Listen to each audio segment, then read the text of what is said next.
구경꾼이 아닌 현장의 사람으로 사무엘하 6장 16절입니다. 여호와의 괴가 다윗성으로 들어올 때 사울의 딸 미갈이 창으로 내려보다가 다윗 왕이 여호와 앞에서 뛰놀며 춤추는 것을 보고 심중에 그를 업신 여기니라. 아멘.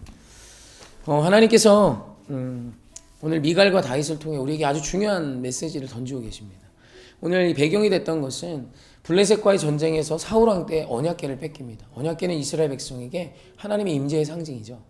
근데 하나님이 이스라엘을 떠났다가 이스라엘로 다시 돌아오는 거예요. 겉으로 볼 때 분명히 그런 장면입니다. 그래서 온 백성이 기뻐합니다. 다윗 왕이 기뻐합니다. 근데 오늘 말씀에 보면 한 사람이 기뻐하지 않아요. 미갈입니다. 미갈이 이렇게 춤을 추고 있는 다윗을 보며 피할령거리고 조롱합니다. 그로 인해 미갈은 더 이상 자식이 없는, 이전에도 자식이 없었고 죽는 그날까지 자식이 없는 불임의 여인이 돼요. 오늘 이 이야기가 우리에게 아주 주는 중요한 메시지가 있습니다. 모두가 기뻐하는 그 자리, 하나님이 돌아오는 그 자리에서도, 모두가 기뻐하는 그 감격의 자리에서도 홀로 기뻐하지 못했던 미갈. 그 미갈의 삶이 왜 그리 됐는가? 그 이유를 오늘 우리가 본 본문에 보면 미갈의 위치에서 말하고 있습니다. 미갈은 창 너머 모든 것을 구경하고 있었어요. 즉 창을 넘어 구경하는 구경꾼의 자리에 서 있었던 것이 미갈이었다는 뜻입니다. 그런데 그에 반해 다윗은 현장의 사람이었어요. 언약궤가 돌아오는 모든 과정, 또 언약궤가 다윗성으로 들어오는 모든 그 현장에 가장 선봉에 서서 가장 기뻐하며 가장 감격하는 사람이 다윗이었죠. 그래서 인생은 두 부류의 인생이 있다고 합니다. 온도계 같은 인생이에요. 온도계 정확하죠. 그 날씨, 그 온도를 정확히 표기해 줍니다.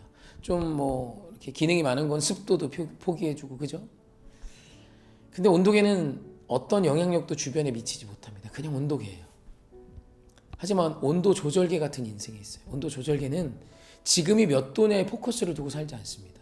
주인이 세팅해 놓은 온도를 바라보며 살아요. 그래서 주인이 22도를 입력을 하면 우리가 잘 아는 에어컨은 22도 만들려고 애쓰죠. 애씁니다. 32도, 55도 이런 거 상관없습니다. 22도 만들려고 애쓰는 게 온도 조절계 같은 인생이에요. 온도 조절계 같은 인생은 상황을 바꾸고 판을 바꾸는 사람입니다. 오늘 하나님께서 미갈을 통해 구경꾼의 이야기를 하고 있다면 다윗을 통해 현장의 사람의 이야기를 하고 있는 겁니다. 사랑하는 성도님은 어떤 인생이십니까? 구경꾼 인생이 아주 중요한 특징이 미갈에게서 잘 나오는데 모두가 기뻐하는 그때 홀로 비판하고 비난합니다. 이게 구경꾼의 모습이에요. 팔짱을 끼고 남의 인생을 평가하고 교회를 평가하고 나라를 평가하는 거죠. 물론 그들의 평가가 틀리지 않아요. 나름 이유가 있고 근거가 있습니다만 온도계 인생이 구경꾼의 인생이기 때문에 세상을 바꾸는 힘은 전혀 없죠. 그러나 다윗과 같은 인생은 오늘 주변 상황을 뛰어넘어 하나님의 나라를 바라보며 기뻐하며 현장에 서 있는 인생이기 때문에 다윗이 가는 곳마다 하나님의 역사가 나타나는 것입니다. 그래서 오늘 우리 하나님께서 이 미갈과 다윗의 이야기를 통하여 오늘 너는 구경꾼의 인생을 사니 아니면 현장의 사람으로 사니를 묻고 있는 것입니다. 세상은 현장을 살아내는 사람, 하나님이 내게 허락하신 그 필드에서 하나님과 함께 하루하루를 살아내며 사는 자를 통해 바꾸신다는 것입니다.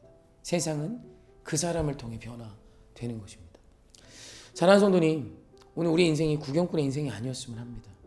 늘 구경하는 자로 저의 인생을 평가하고 나라와 민족과 교회를 정죄하며 비난하는 인생에서 그치지 마시고 우리 현장의 사람으로 나오십시다. 교회를 위해, 세상을 위해, 하나님의 나라를 위해 기도할 수 있는 저와 여러분이셨으면 좋겠어요. 그것이 우리 하나님께서 지금 우리에게 요청하시는 그리스도인의 오늘인 것입니다. 오늘 이 땅에 믿지 않는 자들이 참으로 많다고 합니다. 맞아요. 분명한 옳은 판단입니다. 그 문제의 원인을 목사가 잘못해서, 교회가 잘못해서, 맞아요. 목사인 저도 그리 생각합니다. 하지만 그것을 판단하는 것에서 그치면 세상에 예수 알지 못하는 자가 예수를 아는 일이 나를 통해서는 일어나지 않습니다. 우리 예수를 알지 못하는 그 한 사람이 주께로 돌아오는 현장의 사람이 되십시다. 내가 알지 못하는 그를 위해 기도하시고 내가 아는 자가 예수를 알지 못한다면 그를 향해 나의 삶의 한 부분을 내어줄 수 있는 현장의 사람이 돼서 하나님이 찾으시는 자가 예배를 시작할 때 함께 기뻐했으면 좋겠고 또 이 나라를 위하여 열심으로 사는 저와 여러분이 돼서 이 대한민국의 좋은 소식이 들려올 때 기뻐할 수 있는 사람이셨으면 좋겠습니다. 우리 현장의 사람 하십시다. 구경꾼 인생 아니라 현장에서 쓰임받는, 세상을 바꾸는 온도 조절계 같은 인생이 저와 여러분이 되기를 주님의 이름으로 축원합니다. 다음 주에는 현장에서 함께 예배하기 원합니다. 사랑하고 축복합니다.